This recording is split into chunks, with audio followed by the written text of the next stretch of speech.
I get that, and I haven't ever really told the story, and lots of the story I feel like I can't. Yeah.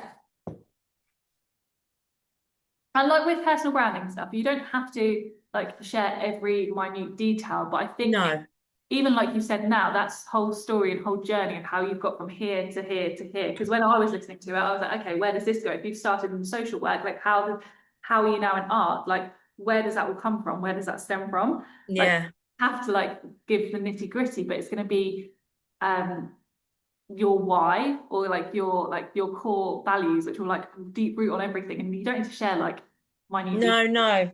I think Well, it's I know why and how I became an artist. So unfortunately, I don't mind sharing this. Unfortunately, my mum died when I was 6. She took her own life, and I went back to school. And the teacher in the 70s, I don't know if you had them at your age at school, but do you remember the pencil sharpeners that you used to that were joined to the table and used to sharpen yeah. the pencils?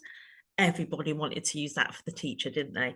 And she said, here's some new color pencils. You can use the pencil sharpener wherever you want, and you can draw whenever you feel like it, because you're the best artist in the world.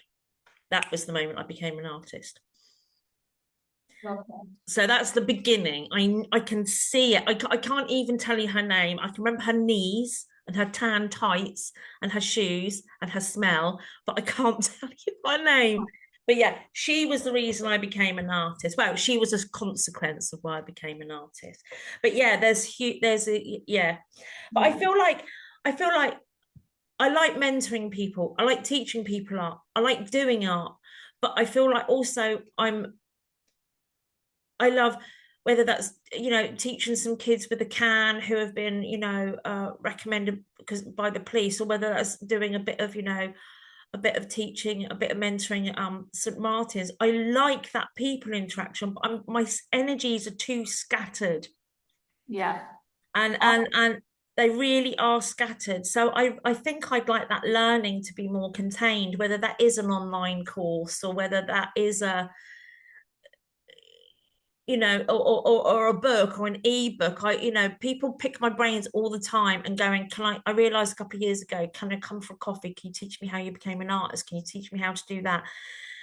And I realized I was getting an awful lot of free coffee, but giving out loads and loads and loads and loads of advice. So maybe I ought to do an art. I almost feel like I ought to write a book that's almost like an art auntie goes, right, this is how you start. This is what you do, blah, blah, blah.